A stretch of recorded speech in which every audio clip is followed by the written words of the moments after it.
Thank you everyone for joining us today. Really pleased to see everybody here. My name is Amy Dunn and I'm a board member for Literary Arts Windsor, and I'm also a publisher. I'm the owner of Palimpsest Press here in Windsor. It's an honor to welcome everybody here to Bookfest, Festival du Livre, Windsor, Bridging Communities. Before we get started with today's program and all of our programs in the festival, it's important for us to share this land acknowledgement that Literary Arts Windsor acknowledges that our organization and the festival are based on the traditional territories of the Three Fires Confederacy of First Nation, which include the Ojibwa, Odawa, and Potawatomi. We respect the longstanding relationships with First Nations people in this place in the 100-mile Windsor Essex Peninsula and the Straits, Le Détroit of Detroit. We are so proud to have continued to bring this wonderful annual Festival of Literary Arts to Windsor, Essex County without interruption for over 22 years. We are together again online to share a literary festival that presents an amazing and diverse group of authors. Our charitable organization, Literary Arts Windsor, particularly wants to recognize Canadian Heritage, University of Windsor, and the Essex County Library for helping make these events possible. Okay, so to start off, I'm going to be introducing our three wonderful authors today. Actually, before I introduce the authors, I'm going to do a little another little bit of admin, sorry. I will say that we have a content warning on this event. Before we proceed, we just want to let our audience know that topics discussed today are of a rather serious note and may potentially be triggering. Our panel today may include discussions of sexual assault, youth and child sexual assault, and religious trauma. We would love for you to remain and spend this hour with us. So we just want you to be aware of what the possible discussions may be. Thank you. Okay, so moving on to our authors. Up first, we have Daniel Allen Cox, who is the author of the memoir in essay, I Felt the End Before It Came. Fantastic title. Finalist for the Grand Prix du Livre, Montreal. His novels Shuck, Krakow Melt, Basement of Wolves, and Mouthquake have been nominated for the Lambda Literary, Barrow Grumley, Relit, and American Library Association Awards. Mouthquake was one of 27 works selected for inclusion in Quebec Queer, a 50-year overview of queer cultural production in Quebec. Also, that's a great title, Quebec Queer. That's awesome. Daniel's essays and short fiction have appeared in The Guardian, The Globe and Mail, Catapult, Electric Literature, Literary Hub, whole bunch of different anthologies. His essay, The Glow of Electrum, was a finalist for the 2021 Canadian National Magazine Award in Personal Journalism and was named a notable essay in the Best American Essays 2021. His essay, You Can't Blame Movers for Everything Broken, is reprinted in Best Canadian Essays 2024 and was named a notable essay in the Best American Essays 2023. You had a really awesomely large bio, Daniel. So I kind of shortened it a little bit there, but I think that gives us a pretty good overview of who you are. Would you like to say hello and let everybody know where you're zooming in from today? Of course. Thanks for that, Amy. I'm just like an hour north of Montreal. It's a very sunny day today, and so I've closed the blinds a bit just so I could be visible in this panel. Mhm. Okay, thanks so much, Daniel. Our next author is Leslie Shimotakahara. Her memoir, The Reading List, won Canada Japan's Literary Award, and her fiction has been shortlisted for the Cam Hunter Artist Award. She has written two critically acclaimed novels, After the Bloom and Red Oblivion. After the Bloom received a starred review from Booklist and is Bustle's #1 choice in 50 books to read with your book club, while Kirkus Reviews praised Red Oblivion for displaying virtuosity in this simple deconstruction of one's family's tainted origins. Her writing has appeared in the National Post, World Literature Today, and Changing Faces of Canadian Literature, among other anthologies and periodicals. She completed a PhD in English at Brown University and now lives with her husband in Toronto's West End. And welcome, Leslie. Thank you. It's lovely to be here. Yeah, as the bio says, I'm in Toronto's West End, where it's also a very sunny, balmy day. Yeah, it's gorgeous out here today too. And lastly, we have Renée D. Bondy, who is a writer and educator, a longtime contributor to Horizons magazine. Her writing has also appeared in Bearings Online, the Humber Literary Review, and her essays have been featured on CBC Radio. Renée holds degrees in religious studies and history, including a PhD in history from the University of Waterloo. She taught in the Women's and Gender Studies program at the University of Windsor for several years, where she facilitated courses on queer activism, women, religion, and the history of the women's movement. Renée is a graduate of the Humber School for Writers, and when she's not sitting at her keyboard, she's an avid swimmer, baker, and hospice volunteer. Renée and her partner live in Chatham, Ontario, and Non-Disclosure is her first novel. That was a welcome, Renée. Well, thanks, Amy. And as you said, I'm here today from Chatham, Ontario. Okay, I feel like I'm doing a lot of talking, so I'm gonna try to get to a place where you guys are gonna do the bulk of the work for me here. So we've decided to go in this order. We're gonna go Daniel, Leslie, Renée. They're gonna each read a little bit for us from their books, and then we're going to have some discussion afterwards. And absolutely, if you have any questions at any point in time, please put your questions in the Q&A. I'm sure they would love to engage with our audience today. So let's start with Daniel's collection of essays. I felt the end before it came. Memoirs of a Queer Ex-Jehovah Witness. I spent 18 years in a group that taught me to hate myself. You cannot be queer and a Jehovah Witness. It's one or the other. Daniel Allen Cox grew up with firm lines around what his religion considered acceptable, celebrating birthdays and holidays, voting in elections, pursuing higher education, and other forays into independent thought. Their opposition to blood transfusions would have consequences for his mother, just as their stance on homosexuality would have on him. But even years after whispers of his sexual orientation reached the congregation's presiding elders, catalyzing his disassociation, the distinction between in and out isn't always clear. Still in the midst of a lifelong disentanglement, Cox grapples with the group's cultish tactics, from gaslighting to shunning and their resulting harms, from simmering anger to substance abuse, all while redefining its concepts through a queer lens. I'm going to stop there and let Daniel read a little bit for us. I will say I was drawn in from the first essay and I wanted to read more, so I think you guys will be too. Daniel, please read a little bit for us. Thanks, Amy. One of the many jobs I held after high school was at the family moving company, where I worked for a few years alongside current and former Jehovah's Witnesses. Because JWs are pressured to their schooling to community college vocational training, they rely on trades to pay the bills. Trades are okay because the intangible is the domain mighty.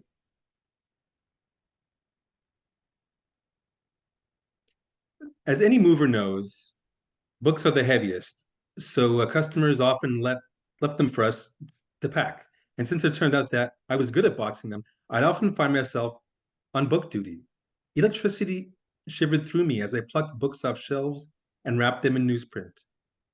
I categorized entire worlds of knowledge closed to a JW. On one job, I was ushered through a false wall panel into a secret library of Masonic tomes, spines bearing the telltale square and compasses and the all-seeing eye. Like the JWs, Freemasons produced their own literature, but they permitted a wider reading latitude than we did. I stole hours off the clock to read, then sealed the boxes and emerge through the hidden door for pizza and sunlight. In her memoir, The Truth Book, Joy Castro writes about the taboo of reading non-Watchtower material and how she used to smuggle library books onto the school bus by hiding them in the lining of her coat. She remembers a book that features a girl who goes to college, something witnesses do not do, something no one in our family has done. College, as forbidden as sex. I've begun to plot a private future. I'm intrigued by this articulation of escape. Every opponent must build their own library contraband texts to slip into their coat. In many cases, the texts will not exist, and the apostate will have to write them. I think I'll stop there. Thank you. Very good. Interesting. Up next, we have Leslie with Sisters of the Spruce.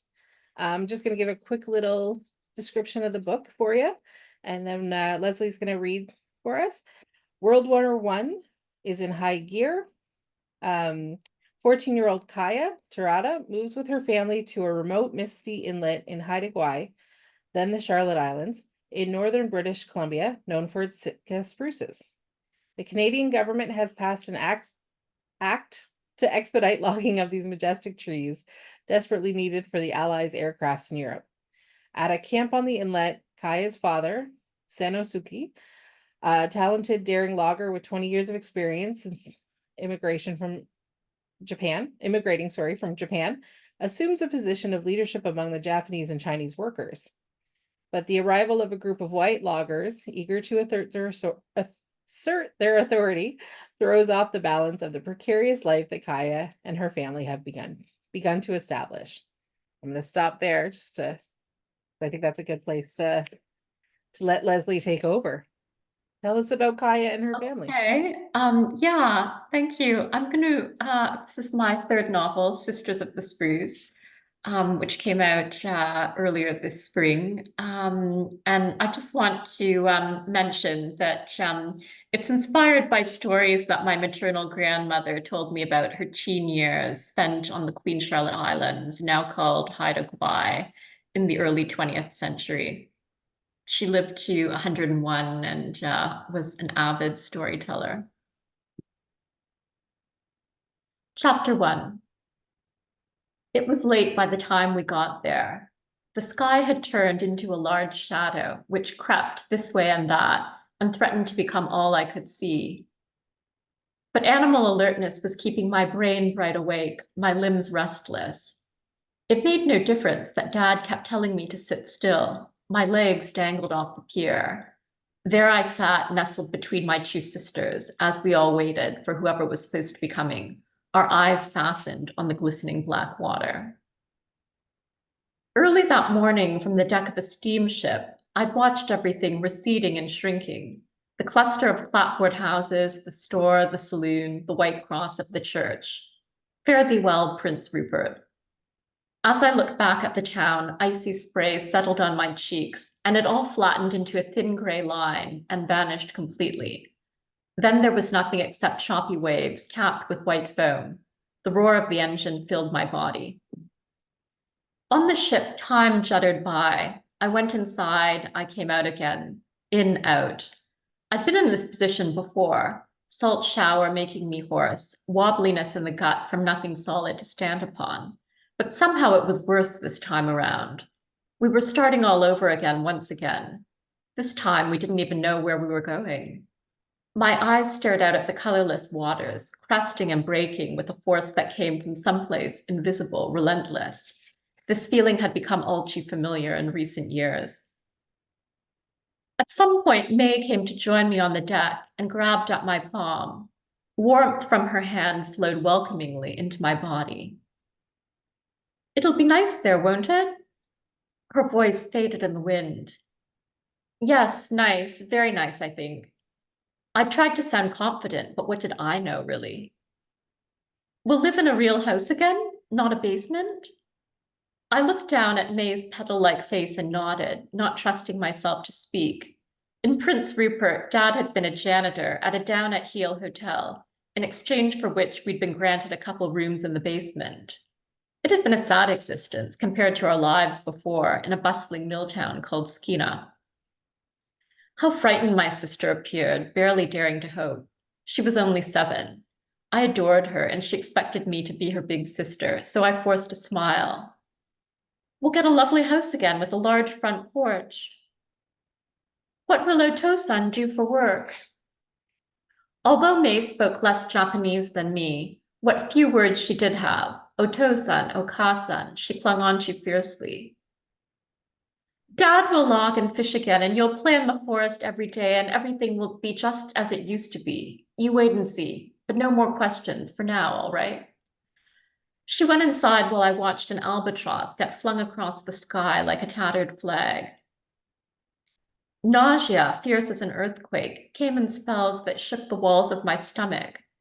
Toward the end of the journey, it got worse than ever. The water suddenly all a swirl, as though a great fist were pulling us downward toward our seabed graves. But then the fist released us, the waters calmed. And the seagulls, always the seagulls. You knew you were getting close to port when the flocks of gulls descended, swooping down so low that if you dared to stand outside, you had to protect your head. And then a harbor came into focus. Canoes lined the beach, boulders rising high behind. The clouds were streaked with moody violet, their upside-down images reflected upon the glassy surface. It was the last and only stop. A few other travelers were getting off, so we did too. We watched their backs shrink away from us, blurring into small dots in the distance. How I envied them for having purpose in their gates, a clear destination. As we sat on the edge of the wharf, the sky darkened, engulfing us in shadows. At last, the wood slats vibrated. A thin fellow with a weedy mustache and not much hair was approaching with a stiff wave. He was dressed in an old, crumpled overcoat and mud-spattered trousers. Without saying anything, it was clear that he was here on behalf of the company. Mr. Brown, he said his name was. We'd have to walk to the Indian village, he said. Without asking any questions, Dad began to follow him along the beach under the last ribbons of dim light, and so we made our way too, me behind Dad, Mum and my sister straggling at the line's end. All our worldly possessions were in the bags we carried. In the distance, a smattering of bleached-out houses could be seen blurrily on the shoreline, and a single totem pole shot up, like a wave of a skinny arm. I think I'll stop there. Thank you. Thank you so much. You brought us right into the story immediately. We were there with Kaya and her family, and yeah, it's beautiful imagery. I can picture, oh, yeah, Daniel mentioned it. So yeah, thank you for that. Okay, lastly, we have Non-Disclosure by Renée Bondy. So this story is a young girl is abused by her Catholic priest. For years, she tells no one, striving to meet her parents' and teachers' expectations that she be a good girl, passive, obedient, and devout.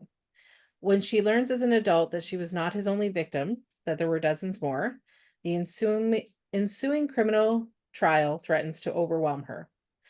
Disassembled by the abuse, she finds community working in an underground hospice for men dying from the still taboo HIV/AIDS epidemic in the 1980s. And I'm going to pause there, and I'm going to let Renée give us a little bit more detail with her reading. Over to you, Sure. Renée. Yeah, so as Amy said, our young woman narrator is working in an underground hospice for men dying with HIV/AIDS, where she's found somewhat of a community as she begins to move forward and heal from the abuse that she's experienced. And this little excerpt that I'm going to read, it describes the funeral of one of the residents of this hospice, a man named Michael. And our narrator attends his funeral, and she goes to the funeral with Chris, who's one of the nurses at the hospice. And then Michael died. He'd been with us for almost a year, and in his last few months, he had faded to gray like an old photograph. He died in his sleep, alone. A heavy sadness blanketed the house. Most of the men who stayed at Neil's house did not have funerals. The coroner's office collected their bodies, and they were cremated without ceremony and buried in unmarked graves. Even in death, they were shrouded in shame and secrecy. Each time a resident died, Chris lit a small red votive candle. These lined the mantle, a simple shrine to their too short lives. When Chris called Michael's parents, they arranged for a funeral home in a neighboring city to pick up his body. They planned a funeral at an Anglican church, followed by a gathering for family and friends. "Please come," they said. "You meant so much to Michael and to us." I'd only met his parents once, briefly, when Michael moved in. I knew he had a sister in Winnipeg. Michael kept a picture of her family, including her 2 young children, on his dresser. He seldom spoke of them, and when he did, he said little. He wasn't our only resident who'd been reluctant to speak of his family. In fact, most were selective in the stories they shared.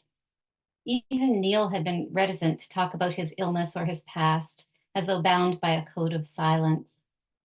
Neil's house had afforded Michael and the other residents the dignity of a supportive community, a place they were loved and cared for. But that didn't mean they felt safe acknowledging the outside world, where they risked the hurt of rejection. As we drove to the funeral, Chris said, "I'm surprised they're having a service. I know Michael talked to his family on the phone sometimes, but they didn't care enough to come around. They weren't there for him when he was alive." I didn't reply. It was hard to accept Chris's assessment. Part of me wanted to defend Michael's parents, to make excuses for their absence. I'd done that often enough with my own parents, telling myself they just weren't ready. They needed more time to come to terms with the past, the court case, my brokenness. I hated to consider it, but maybe, like Michael's parents, even if my parents cared, they didn't care enough. By the end of the afternoon, I realized we couldn't have been more wrong about Michael's family. The funeral was impersonal, led by a priest who clearly did not know Michael. But at the luncheon that followed, everyone spoke lovingly about Michael. They described him as generous and thoughtful, adventurous and funny, humble and kind. Their sorrow ran deep and tears flowed freely. Michael's father offered a short eulogy. "We couldn't be with Michael at the end," he said, "but we know we were in his heart as he was in ours. He told his mother and me he didn't want to be a burden. He didn't want us to see him sick. We tried to respect Michael's wishes, tried to understand, but we would have done anything for him. He was our only son, our beautiful boy. We were so proud of him. He was a straight-A student, a gifted artist. He had the biggest heart from the time he was a kid. He always looked out for his little sister. He had so many friends. He took in every stray cat in the neighborhood. He grew up to be a good man, a loving partner to Dave. He took such good care of Dave when he got sick. We wish we could have done the same for Michael."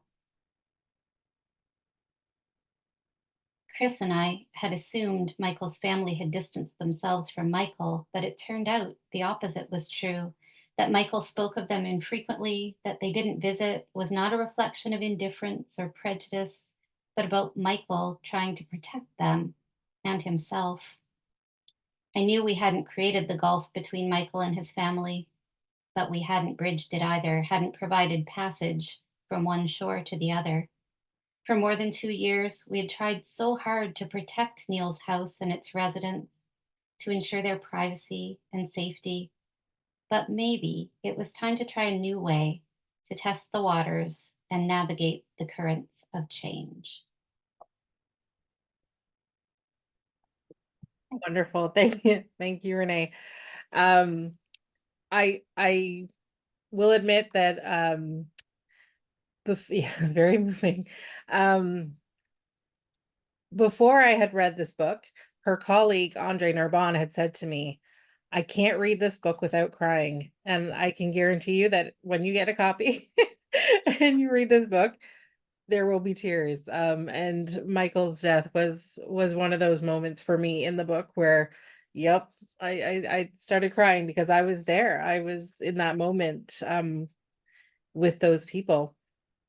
So that's to say that all of your books have such strong narrative voices. You really walked me right into that, Renee. And that's so I am obviously I'm a publisher and an editor. So my questions are always going to lean towards the writing process, editorial choices. And for me, the thing that really connected all three of these books was how very strong your narrative voices were. I was right there in the moment with you. I felt connected to these characters. I wanted to learn more about them. And, obviously yours is nonfiction, Daniel. So that's a little different, but it was still such a strong narrative voice. I can say I had only read the first two essays and I felt that I knew you. I felt that I was right there with this kid in those years growing up. I really I'm going to read what I wrote down because I don't want to forget what I wanted to say. I really appreciated the very direct and honest way that you spoke to the readers and the vulnerability and the accessibility you provided us, bringing us into your youth. And I was wondering if you could speak to us about whether that was a decision that you made to be this open and honest, or if it was instinctual. Um, and it just, people often talk about things flowing out of us, so we can't quite control it, especially authors. Um, Especially for me, I make that connection when you spoke about the shunning. And this idea of, you know, how different departure looks for so many people. And I was wondering if for you, while writing these essays, if being that direct and open and honest was part of your process of departure from the church. Was that a lot? I'm sorry. Thank you for all that, Amy. I appreciate you reading and digging in and feeling the voice. I mean, I can answer this in probably two ways. The first way is actually about writing process. So I tried to tackle this material years before in fiction, um, in the early 2000s, and what actually came out wasn't vulnerable at all. It was angry and it was closed off. And then I found that as a writer, as an artist, and as a person looking to heal from what I'd been through, this was not the way to do it. Um, so I put the story away for about 20 years, and not everyone has that luxury to take a traumatic part of their lives and put it into a box and deal with it later. But I did it, and I think over time I began to find the empathy for um, the different people that were part of my story, and to see how maybe they had been victimized as well by the same things. And so I couldn't exactly feel as angry as I did when I first tried to tackle this in fiction. Um, yeah, yeah. These are my my main thoughts when dealing with vulnerability. That said, once I knew this was like a nonfiction project and memoir, I knew I had to dig a little bit deeper emotionally, and it was through a lot of amazing prompts by the people in my intimate circle who were asking me to think a little bit more, right? Um, I remember comments in the margin by my editor saying, "Okay, but how did you feel at the time? What did that make you feel? Thank you for telling us, and then and then and then, but why were you doing what you were doing?" Um, so that was very helpful.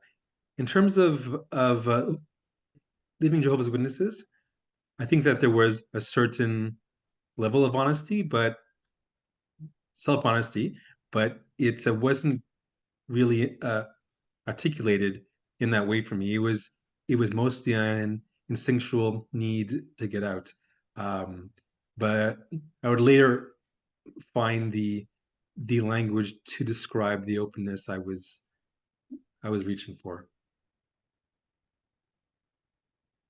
Oh, wonderful answer. That's so interesting about how sometimes that idea that when we want to write about our lives, we tend to go to fiction first because we don't want to put ourselves completely out there, and then kind of recognizing that no, maybe it needs to be told from that more personal point of view in order for people to really be able to connect with it. So I love that answer.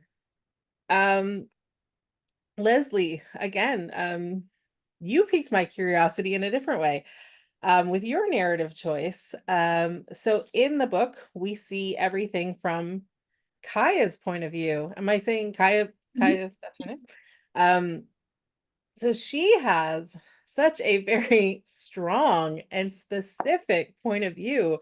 And at times she feels like the only grown up in a sea of, of people who are just doing their own thing.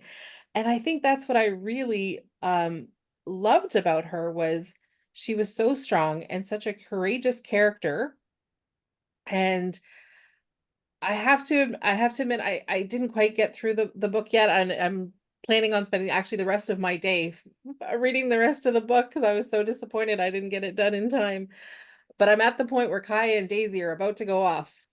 And you know, what was it about Kaya as opposed to writing in like, third person, present or past tense? Why did you feel it was so important to feature such a strong female protagonist as the narrative voice, instead of just relating the story from an omniscient point of view?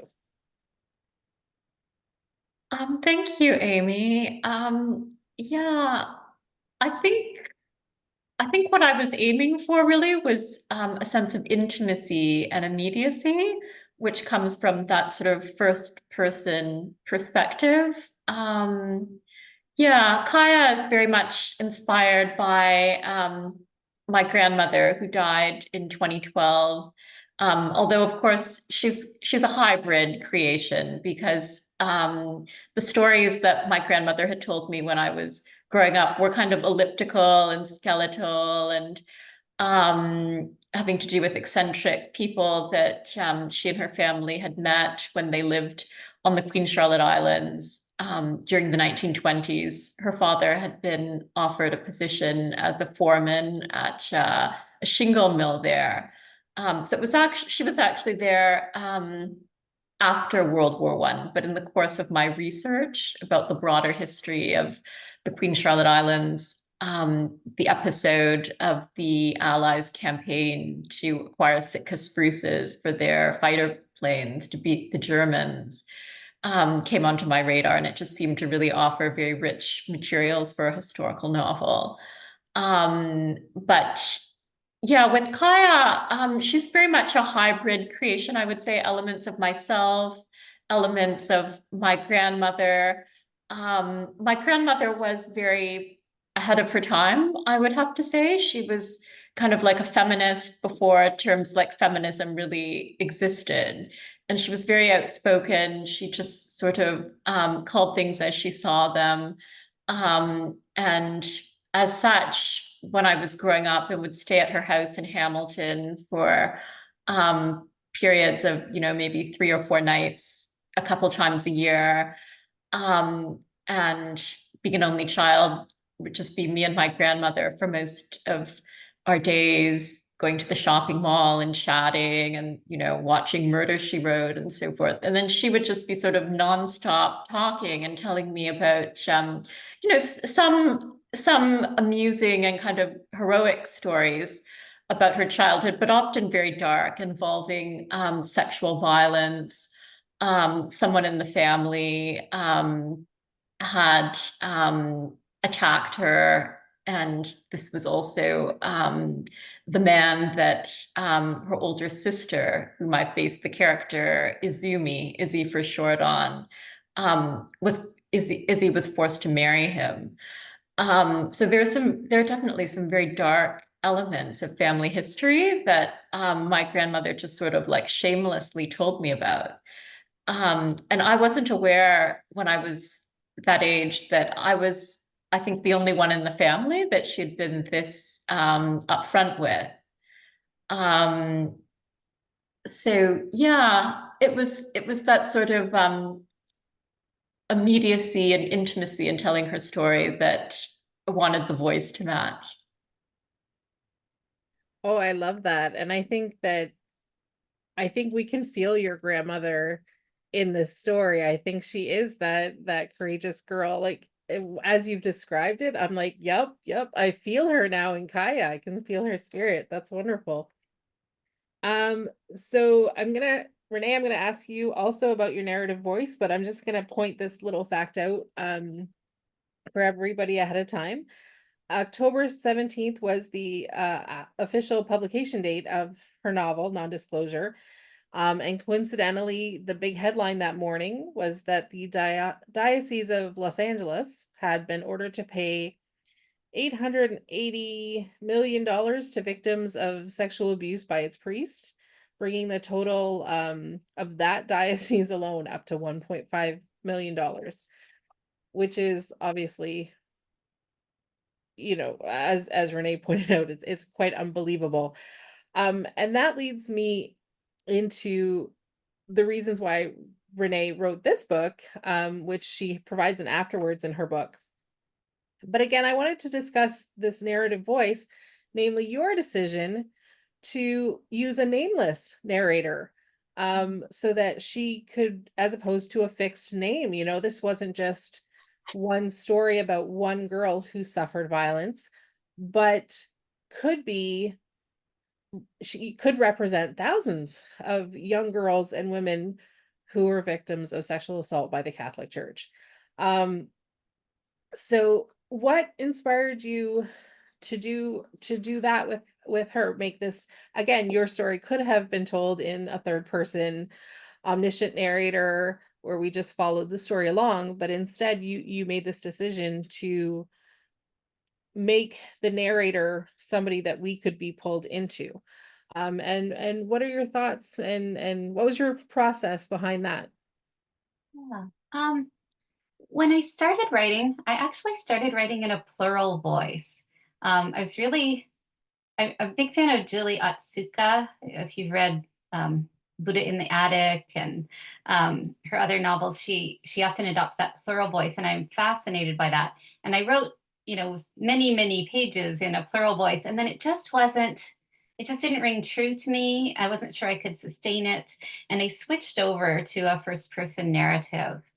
Um, it wasn't so much an attempt to, kind of try and represent, every girl who has had this experience, but mostly to get as close to the central character as I possibly could. I mean, we're in her head in this novel. We know that the novel is told by a young woman who's recounting these scenes from her childhood. And so, because these are her memories, she doesn't often say her own name. I mean, we could find a way to weave that into some of the dialogue in the story, but it didn't really seem necessary. While I was writing the novel, I did the graduate program in creative writing at the Humber School for Writers, and I was working with Diane Schomperlin, who was just a wonderful mentor for me. And at some point, we were talking about, the voice in the novel, and I said, "Do you think it's okay that it's an unnamed narrator?" And Diane kind of looked at me, and we're on Zoom, and she said, "You've read my books, right?" And I said, "Well, of course, yes, I've read your books." Unnamed narrators. And I said, "Oh, okay." So the big question is this going to work? It can work, and I like to think that it did work. Again, it was that sense of trying to be as close as possible to the teller of the story, to be in her head as much as I possibly could. that kind of brought me to that voice. Oh, I love that response, because that's that wasn't how I took it, but I love that, this idea that we wanted to get in her head as much as possible and really see it from her point of view.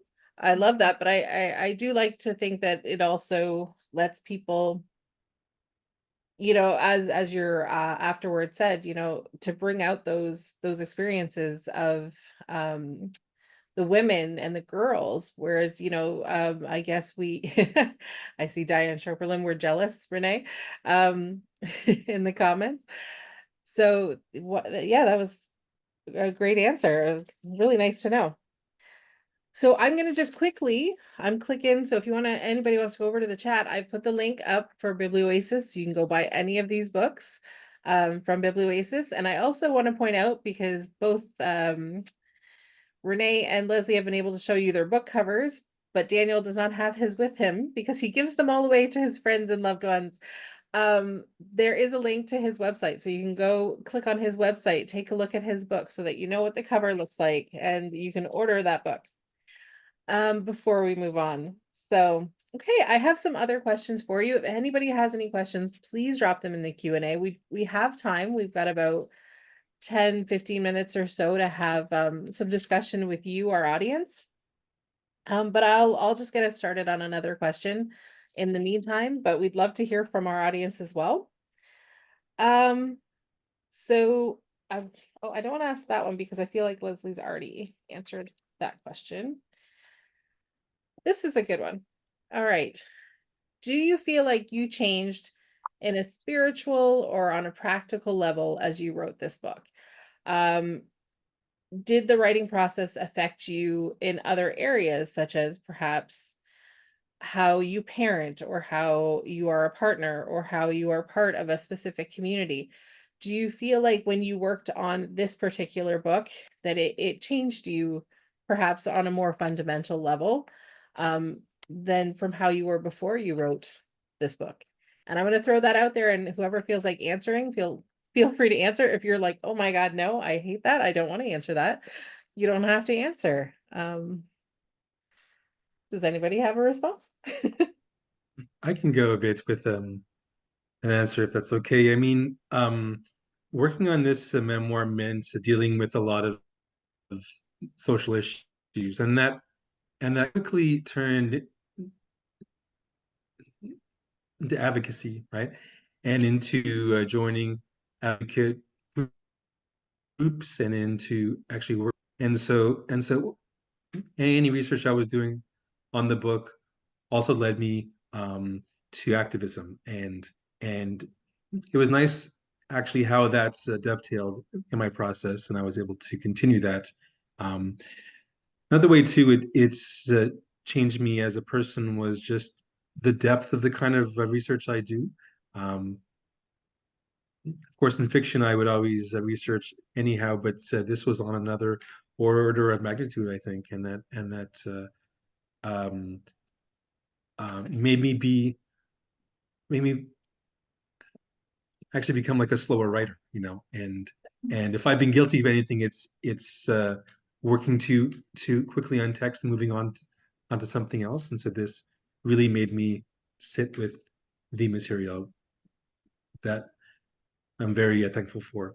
And also it made me a bit more of a collaborative writer too. Nice. Given that it took many people to help bring it together. Yeah. Leslie or Renee? I think Leslie wants to say something. Yeah, I can jump in. Well, yeah, I was working on this book during the pandemic years, when my husband and I were, for most of it, stuck in Hong Kong and unable to travel. So I had actually received a couple of travel grants to go to Haida Gwaii and, do some research touring around Buckley Bay, which is where the sawmill was, and it's the ghost town, really, like where my grandmother and her family had been stationed for a number of years. But because of the pandemic, the trip kept getting canceled. And then by the time I would have actually been able to go, I had already completed the novel, completed all of the edits. So yeah, there was a lot of research involved during those years, a lot of looking at YouTube videos of other people's very adventurous trips through Haida Gwaii, far more adventurous than the trip that I would have done because I'm not at all athletic. Um, and then a lot of reading of historical books, documents, other historical novels, and then just sort of going deeper into the imagination and my memories of my grandmother's stories and these characters and stories kind of taking on a life of their own. And I think at the end of it, what I realized was just how few depictions in literature there are of really spunky Asian Canadian or Asian American heroines, particularly in historical novels. Whenever this type of female is depicted, generally she's very sort of delicate, emotionally repressed. Mhm. And so that was something that my novel was setting to change a little bit. I love that because I would agree with that. I think I was caught off guard by how awesomely courageous and independent Kaya was, and I loved it. I was like, you don't see that very often, and it was something that really jumped out at me while reading the book. And so yeah, that's awesome. Oh, I didn't question disappeared. Did you want to reply to that at all, Renee? Do you want me to repeat it? It's been a while since I actually asked the question. Did you Oh, change on a spiritual or practical level as you wrote the book? it, it my experience was quite opposite to Daniel's in that I had written about um, specific court cases dealing with child sexual abuse by priests. I'd been, working on, I'd been writing for a very left-leaning social justice paper. So I'd written articles, and this was probably close to 20 years ago. And I knew I wasn't finished with that subject, but I didn't know what more I wanted to say or how to say it. And again, I wrote during the pandemic. I'd never written fiction before. Um, and the silence of the pandemic sort of forced me to spend some really difficult hours um, really trying to empathize with victims and doing research, a little bit of interviewing kind of research, but a lot of reading and sort of finding a voice as a fiction writer. And it was a daunting task, but a really enjoyable one on a lot of levels too. We had a question in the Q&A, which Daniel has answered. So I'll just quickly read the question and his answer, and then I'll let you and Leslie respond if you like. Our attendee Sarah asked, when you were writing these challenging topics, did you have to write in shorter bursts or switch back and forth to other projects for a kind of self-care? And Daniel said that for sure self-care. He definitely needed to take some breaks, especially from the Watchtower material, which I could totally understand that, Daniel, because it would be difficult trying to read stuff that you were once indoctrinated in for sure, and that you had a few other projects to distract you from that. Did either of you find, Renee or Leslie, that when you were writing that you needed to maybe have something to to take your attention away for a little bit, just to make it a little easier on you? Um, I certainly had breaks in the writing, but I think they were driven more by I haven't really thought about whether it was driven by, sort of emotional blockages. Um, to me, it seemed like it was driven more by just sort of other types of blockages in terms of having not quite figured out what the structure of the next section was and needing to sort of experiment and then, go 20 pages down in the wrong direction and then roll it back. And so to me, it seemed that the periods of delay and sometimes frustration and needing to put the project aside for a while in order to return to it with a fresh perspective. It seemed to me that it was having to do more with issues of sort of technique and narrative. My grandmother, as I mentioned, she's been dead for a number of years, and then because I'm writing about something that a historical period that's over 100 years in the past, I didn't feel a great deal of sort of personal endangerment or but certainly sadness for sure as I think about what my grandmother went through, although came through on the other end very resilient, I would say. Just briefly, I wore out a pair of running shoes because writing about two very difficult topics, child sexual abuse in the church and the treatment of men with HIV/AIDS in the 1980s. It was traumatic material, and it was difficult to sit with it for very long. So I walked a lot. Walking was your That was it. Yeah. Nice. We have about I'm going to toss one more question out there for us. We've got about 8 minutes left. So the theme of this year's book fest is building bridges. I think is what bridging communities. Sorry, I knew I had something wrong. And so the question is, do you think a book can create a bridge, a connection between you and your reader or your community? Or do you think a book can function as a kind of connective tissue between us? And if so, what specific way do you think your book bridges issues and brings readers together? That seems like a hard question to answer on, and I'm sorry.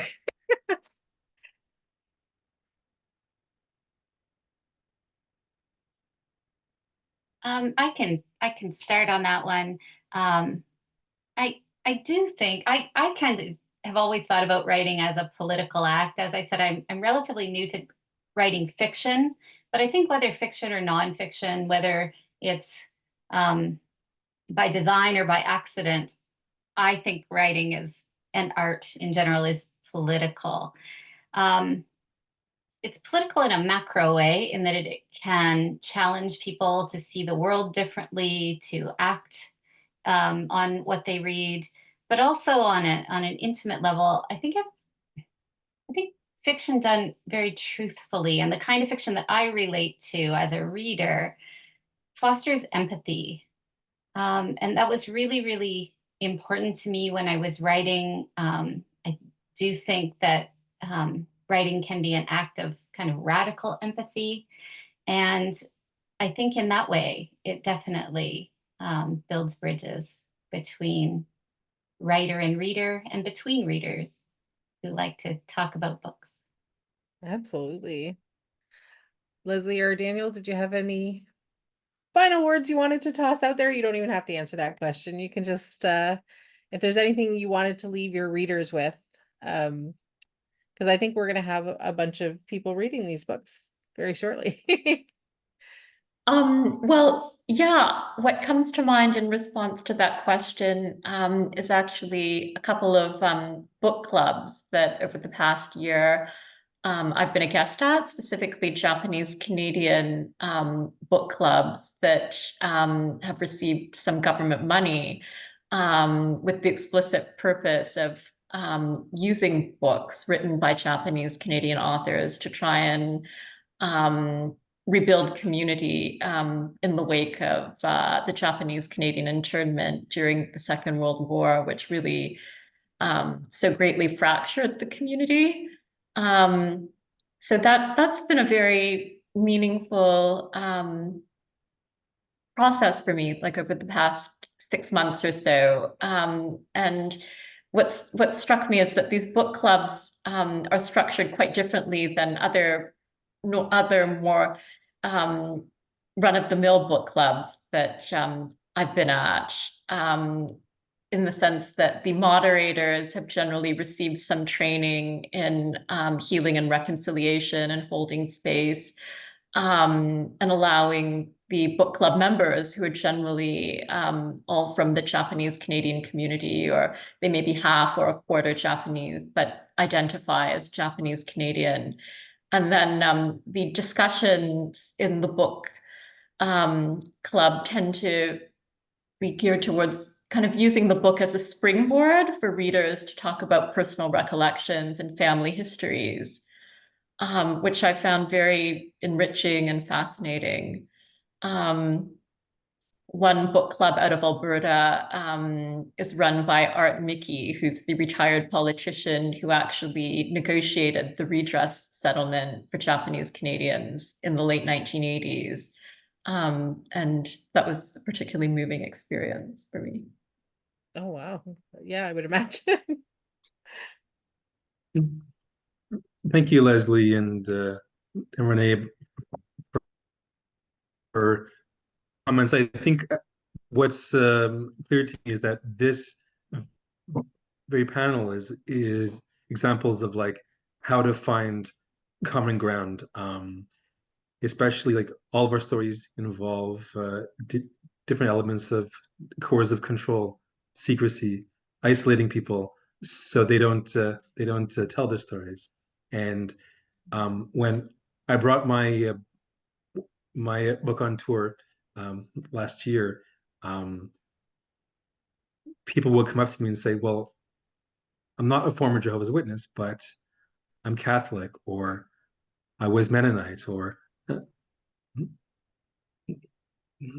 I was Mormon," and I had a very similar experience. And so I think as writers, if we're able to like tell our stories, how it happened to us, as well as abstract it just enough so the reader can find themselves in the story, then that's how bridges are built. And I love how you do this in your writing, like within fiction. It's really fantastic. Okay, we're gonna stop there. We got 2 minutes, which is my outro. This was such a pleasure to moderate. I hope you guys enjoyed it. I hope you had fun. This was you know, I wish we were in person, let's say it that way. This would have been such a lively crowd, I think, if we had been able to do this in person. So I'm just gonna say my little closing remarks here, which are thank you, panelists, for today's program. We want to thank all of you for joining us. Thank you, everybody that did join us and stuck around. The books are available online and in person at Biblioasis. The link to Biblioasis is on the is in the chat. And we just want to say the holidays are coming and the books make an incredible gift. So if you are able, which let's be honest, that's usually what I give people is books. But I hope everybody had fun and enjoyed something, and please go out and buy these amazing books. They are so interesting to read. And I feel really privileged to have been able to moderate this today. And thank you. And that's where we'll leave it. Thanks, everybody.